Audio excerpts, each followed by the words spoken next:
Salve, gente, beleza? Eu sou o Daniel e hoje a gente está aqui no segundo vídeo da série do IMDb Reviews. A intenção hoje é a gente começar a mostrar um pouco mais da parte dos word embeddings. No nosso vídeo anterior, a gente lidou com essas representações one-hot, que são TF e DF, e lidamos também com o modelo, a forma de representação do Bag of Words. A partir disso, a gente treinou um modelo de regressão logística que ele conseguiu atingir a acurácia de 86,5%. Nesse nosso vídeo atual, eu vou mostrar um pouquinho acerca de duas formas novas de representação, que são o Word2Vec e vou mostrar também uma chamada Fast Text. E a partir delas, a gente vai a gente vai treiná-las, os dados que estão nessas formas de representação, com um modelo chamado LSTM, que é um tipo de rede neural recorrente. Beleza. Vou explicar um pouquinho por cima como é que funciona o Word2Vec. Basicamente, ele foi o primeiro grande método para a gente criar vetores densos a partir das palavras do corpus, que é o nosso conjunto de texto. Então, essa é a primeira grande diferença aqui. Quando a gente tinha inicialmente na forma de representação do Bag of Words, o que acontecia? Cada palavra era um vetor no qual a gente teria, por exemplo, numeração 1 na palavra em si e 0 no restante do vocabulário. Quando a gente lida com o Word2Vec, a gente está falando de vetores densos. Ou seja, anteriormente, quando a gente tinha aquela palavra, é, então havia um número aqui para aquela palavra e em relação às outras palavras que não ocorriam naquela determinada frase, a gente tinha zero. Agora com os vetores densos, o que acontece? É, cada valor do vetor, o valor das diferentes colunas, ele vai ser não nulo. Então, por exemplo, uma palavra antes no vetor esparso, que teria que ter, aqui um exemplo de um vocabulário de 30.000 palavras, o 1 estaria apenas presente nas palavras em que ocorriam naquela frase. Agora a gente vai ter um vetor para cada palavra, de dimensão muito menor do que esse vetor inicial, em que ele não vai ter essa quantidade muito alta de zeros. Isso que a gente chama de um vetor denso, como se a informação daquela palavra estivesse contida nesse vetor desse determinado número de dimensões. Beleza. Como é que isso é gerado no Word2Vec? No caso, esses vetores densos são chamados de Word Embeddings. Ele está utilizando duas técnicas principais, que são o Bag of Words e o Skipgram. No geral, o que acontece? No Continuous Bag of Words, a gente tem palavras que estão ao redor de uma certa palavra. Aqui ele, se vocês verem, tem WT-2, WT mais 2. A gente teria a palavra que está duas palavras anterior àquela determinada palavra, a anterior, a seguinte e duas palavras seguintes. E a partir dessas palavras, a gente tenta treinar uma rede de forma que a gente descubra qual é a palavra que está no centro. E a gente também tem o skipgram. O skipgram ele funciona da forma contrária. Então a gente teria uma palavra central, e aí a partir de uma certa janela de contexto que a gente define, se é de duas, se é de três palavras, nesse exemplo aqui a gente está lidando com duas, para trás e para frente, a gente tenta prever quais são as palavras que estão ao redor dela. É, em resumo, é isso. Então, o que eu estou fazendo aqui em um primeiro momento? Eu estou utilizando a biblioteca Gensim e a partir dela a gente está fazendo o download dessa vetorização do Word2Vec usando essa base do Google News. E esse 300 aqui é porque cada vetor tem 300 dimensões.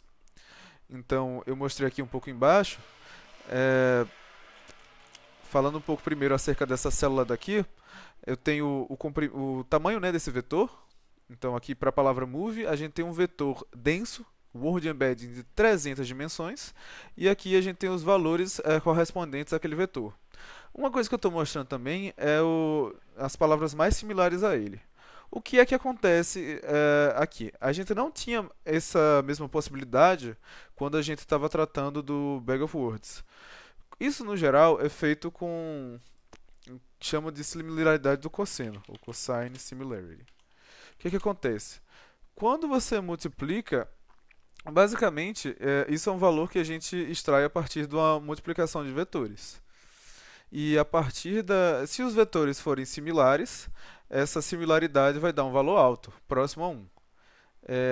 E se não forem similares, ela vai dar um resultado, por exemplo, mais baixo aqui. Se forem contrárias também, tipo, isso pode dar um valor até -1. Mas beleza. Aqui a gente não consegue fazer essa similaridade quando a gente trabalha com vetores one-hot, como a gente trabalhava aqui no Bag of Words. Porque se eu tenho uma palavra que ela tem um para ela e zero para o restante, e eu tenho outra palavra que também tem um para ela e zero para o restante, esse produto sempre vai dar zero. Então a gente não consegue, por meio de uma vetorização one-hot, traçar a similaridade entre as palavras. Já quando a gente tem word embeddings, a gente consegue traçar essas similaridades. Isso vai ser muito importante, não só para predições, mas também no contexto atual, que temos uma explosão dos modelos generativos, a similaridade entre as palavras é um recurso muito utilizado. Beleza. Aqui, se vocês prestarem atenção, mudou um pouco a paleta de cores. Eu também, no início do notebook, botei uma instalação de bibliotecas, porque eu acabei batendo um pouco a minha cabeça que eu estou rodando na minha própria GPU, que eu estou rodando de uma placa NVIDIA local, e eu precisei resolver uns problemas de incompatibilidade entre bibliotecas. Mas eu acredito que vocês fazendo isso, por exemplo, numa GPU do Colab, ou outra forma que queiram, acabam tendo menos problemas do que eu tive. Mas enfim. Eu usei esse recurso aqui do Keras para checar se minha GPU estava disponível para o uso. Beleza. Aqui, para a gente poder lidar com o nosso modelo de redes recorrentes, a primeira coisa que eu fiz aqui foi a tokenização. Basicamente, aqui a gente está construindo um vocabulário. Cada palavra corresponde a um certo número. Então, a gente tem aqui. Eu imagino que aqui sejam as palavras que ocorreram mais nos primeiros lugares. Então, tem the, a, and, que são palavras do inglês que vão ocorrer com muita frequência. É, beleza. Eu estou mostrando também. A gente está gerando esses sequences aqui a partir dessa funcionalidade aqui do Keras, que é esse text to sequences. Então, o que acontece? Essa sequência vai ser a sequência de palavras transformadas em index do vocabulário. Então, por exemplo, na minha primeira frase, eu acredito que aqui a gente tenha dois a mais, porque talvez isso. Eu não tenho certeza, mas talvez isso seja porque, dependendo da forma de tokenização, a gente tem um token para o início da frase e um para o final da frase. E aí isso seria token de início da frase, os 300, que são o tamanho do nosso vetor, e o token de fim da frase. E aí o que acontece? Se eu tenho eu tenho a palavra the, por exemplo, e aí, depois que eu fiz a transformação nessa sequência, a palavra the vai virar o índice 1 aqui em nossa sequência. Em resumo, é isso que está acontecendo para todas as palavras que temos aqui. Também, na hora de passar isso para a rede, eu vou ter que definir um tamanho máximo. Eu fiz dois testes. Primeiro eu fiz com tamanho médio, depois eu fiz com percentil 75, ou seja, o que estava no terceiro quarto de maior palavras. Acredito que dá para fazer um pouco maior que isso também, mas basicamente, tipo, era para tentar achar um tamanho no qual a gente conseguisse extrair uma quantidade relevante de informações das nossas frases. Se a gente dá uma olhada no tamanho máximo, deixa eu até olhar aqui, acho que seria um max length.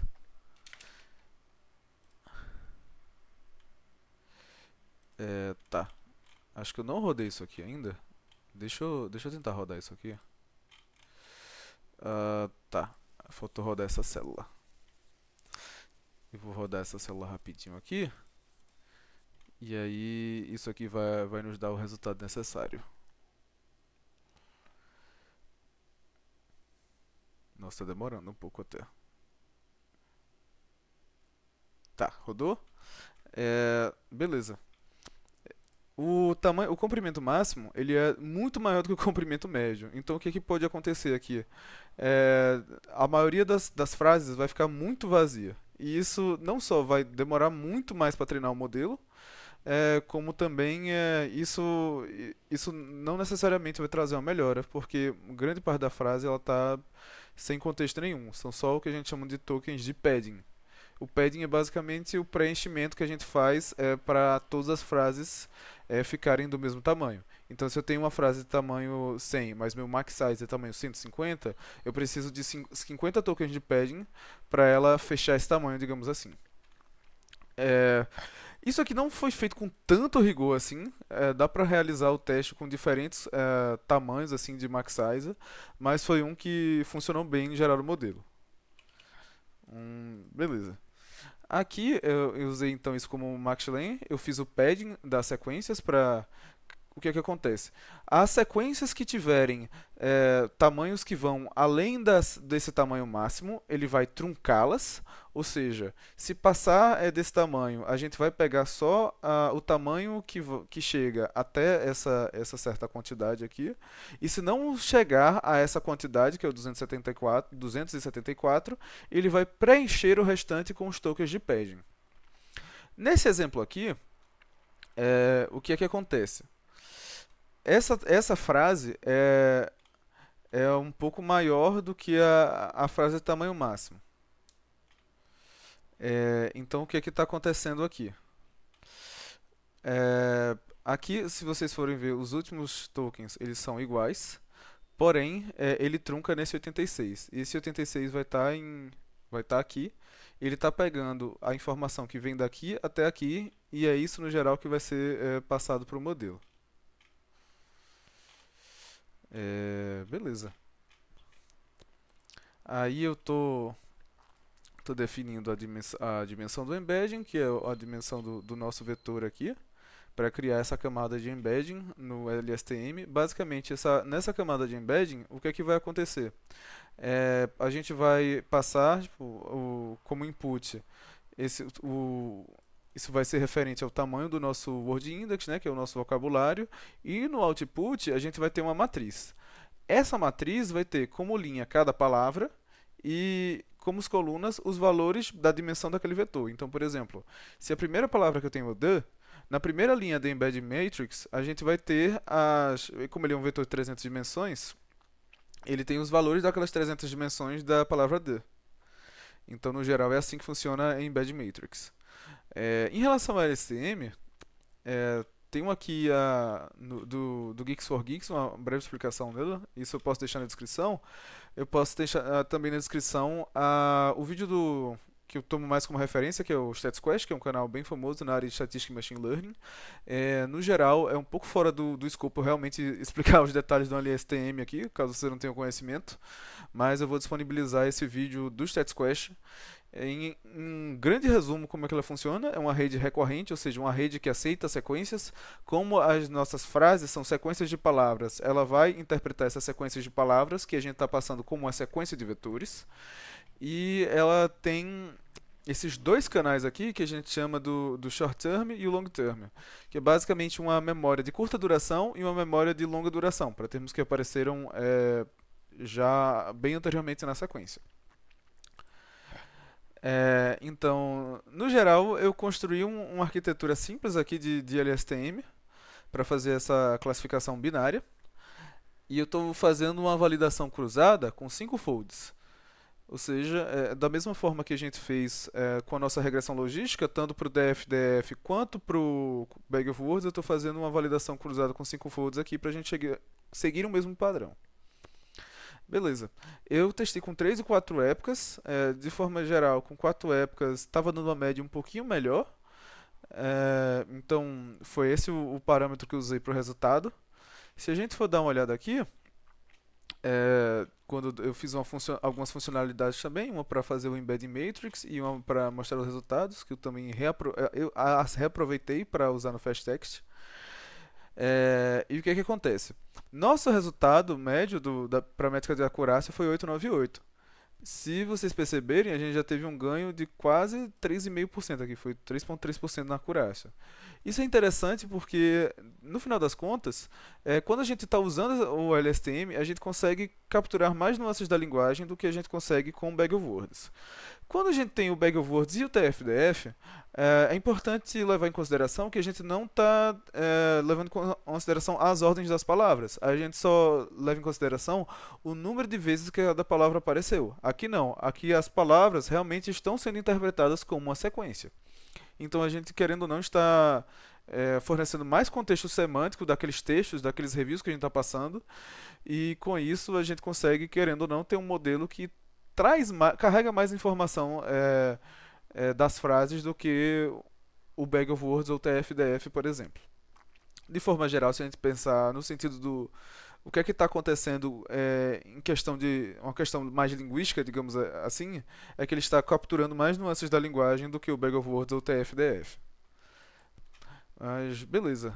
Indo agora para o Fast Text, ele tem um funcionamento razoavelmente similar ao Word2Vec, no sentido de que ele também gera vetores densos, que são chamados Word Embeddings, só que agora a gente não leva em consideração exatamente só as palavras, a gente considera os n-gramas.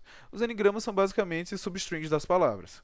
Eu dei um exemplo aqui com a palavra bater, que a gente, com um n igual a 3, um trigrama, a gente teria isso aqui. Isso aqui é o que eles chamam meio que de um token de início de palavra, o token ba, bat, at, ter, que são os trigramas. De forma geral, esse modelo lida melhor com palavras que estão fora do vocabulário, porque ele consegue estimá-las por meio de seus anagramas. Então, por exemplo, se o nosso vocabulário, se a gente está treinando e encontra a palavra batendo, e supondo que ela não esteja no nosso vocabulário, como a gente já tem outros trigramas da palavra batendo que existem, é possível fazer uma estimativa de que eles sejam similares aos, por exemplo, isso seja similar à palavra bater, que a gente tem no vocabulário. É, e aí, o que é que acontece? Pelo Gensim, eu também fiz o. Eu também eu baixei uma vetorização por FastText desse Wikinews sobre o Word 300. Ele também tem 300 dimensões. Se a gente der uma olhada aqui, tem uma pequena diferença quando a gente tenta mostrar os mais similares, comparando o do FastText com o Word2Vec, porque o do Word2Vec aqui ele tem unicamente palavras. E aqui, quando a gente vê no FastText, ele tem esses tokens que parecem hífens, né? Justamente por conta dos n-gramas. Mas aqui a gente está fazendo um processo bem similar. Estamos fazendo um keyfold de 5 camadas, né? A gente está fazendo a validação a cada nossa, o conjunto de validação aqui está sendo de 20% e 80% de treino para cada uma das nossas iterações. E chegando aqui no final, a gente teve também um resultado melhor do que a gente obteve no Bag of Words e também no TF-DF. O resultado foi de 894, ou 89,4%. Foi um pouquinho menor do que esse, mas também é um resultado que nitidamente ele é superior ao do Bag of Words e ao TF-DF. É importante também ressaltar que, dependendo da base que a gente está gerando, da qualidade dos embeddings, de que informações isso foram geradas, a gente tá usando para fazer as vetorizações, isso pode influenciar no nosso resultado. Então, nesse caso aqui ele foi um pouco abaixo, mas se a gente fizesse o FastText, por exemplo, numa base que fosse essa mesma da Google News, pode ser que o resultado aqui melhorasse, pode ser que piorasse. Depende a qualidade dos embeddings, tipo, depende também do número de vetores. No geral, se a gente tem vetores maiores, a gente consegue captar contextos mais complexos. Mas para padronizar aqui, já que no Word2Vec eu usei um de 300 dimensões, o do FastText eu queria ser um pouco mais justo e também usar um de 300 dimensões. Bom, eu acho que por hoje é isso aqui. São vários tópicos assim, entendo que até uma carga teórica meio pesada para se botar num vídeo. Então eu vou disponibilizar os vídeos do StatQuest sobre o LSTM e também sobre o Word2Vec para dar uma explicação um pouco melhor de como é que eles funcionam. E aí, se for interessante também, talvez valha a pena dar uma olhada no vídeo depois de ver esses vídeos do StatsQuest, porque aí dá para ter uma intuição um pouco melhor do que está acontecendo. O vídeo fica por aqui hoje. No nosso próximo vídeo da série, eu acredito que eu vou falar um pouco sobre outro tipo de Word Embeddings, que é por meio do Glove. Obrigado por acompanhar até aqui.